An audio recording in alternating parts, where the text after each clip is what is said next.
আবারও চলে আসলাম তোমাদের মাঝে নতুন একটা ভিডিও নিয়ে। এদিকে ছেলে দুটো খেলতিছে আর আমি রান্না বান্না করে নেব। রান্না করতে করতে ঈশান আর সাজিদ বলল কিছু খাবে, সেটাই বানিয়ে দিচ্ছি। তারপর মশলা ব্লেন্ডারে ব্লেন্ড করে নেব, মাছ রান্না করব। আসসালামু আলাইকুম, হ্যালো এভরিওয়ান, আমি রিনু লাইফস্টাইল লাইফ থেকে রিনু অ্যান্ড রিনু ব্লগ নিয়ে চলে আসলাম তোমাদের মাঝে। তোমরা সবাই কেমন আছো? আশা করি ভালো আছো। তোমাদের দোয়া আল্লাহর রহমতে আলহামদুলিল্লাহ আমি বেশ ভালো আছি। রান্না করতে চলে আসলাম রান্নাঘরে। বেশি কিছু করব না, ডাল রান্না করব আর মাছ রান্না করব। এদিকে ঈশান আর সাজিদ খেলতিছে। দুই ভাই কি সুন্দর খেলে, আবার অনেক সময় মারামারিও করে।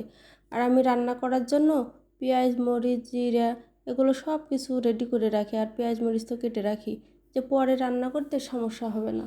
এই জন্য আগে থেকেই এগুলো কেটে রাখি। তারপর মাখিয়ে ডালটা উঠিয়ে দিলাম। ডালটা আমার সিদ্ধ হয়ে গেছে, ঘাইটে পানি দিয়ে দিয়েছি। গরম পানি দিয়েছি, আমার কাছে মনে হয় গরম পানি দিলে বেশি ভালো হয়। কে কীভাবে রান্না করে জানি না, আমি এভাবেই রান্না করি।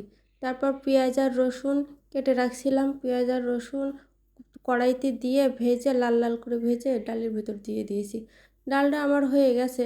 এখন ঈশান আর সাজিদ বলছে আমাদের খিদে লাগছে, কিছু খেতে দাও। পরে রুটি ছিল, সকালে রুটি বানিয়েছিলাম, ওই সেই রুটি ছিল। রুটিগুলো মনে করলাম ছোট ছোট করে কাটে তেলে ভেজে দিই, ওরা খাবে অনেক মজা করে। তারপর ছোট ছোট করে কাটে তেলের ওপর দিয়ে দিলাম, দিয়ে যে সুন্দর করে এখন ভেজে নিচ্ছি।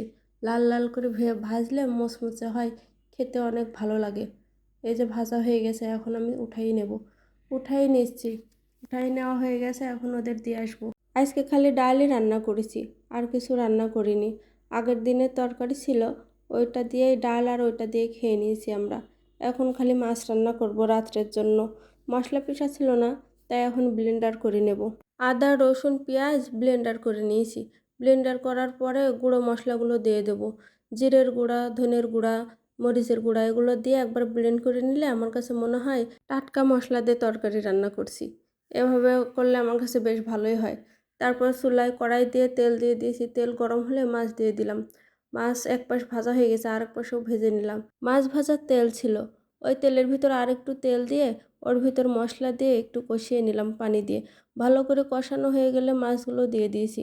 মাছগুলো একটু নাড়াচাড়া করে ঝোলের পানি দিয়ে দেবো। ঝোলের পানি দিয়ে দিলাম, কিছুক্ষণ জাল জাল করে ঝোল একটু শুকিয়ে যাবে। তারপর ভাজা জিরের গুঁড়ো দিয়ে দেবো। ভাজা জিরের গুঁড়ো দিয়ে একটু ফুটে উঠলে তারপর নামিয়ে নেব।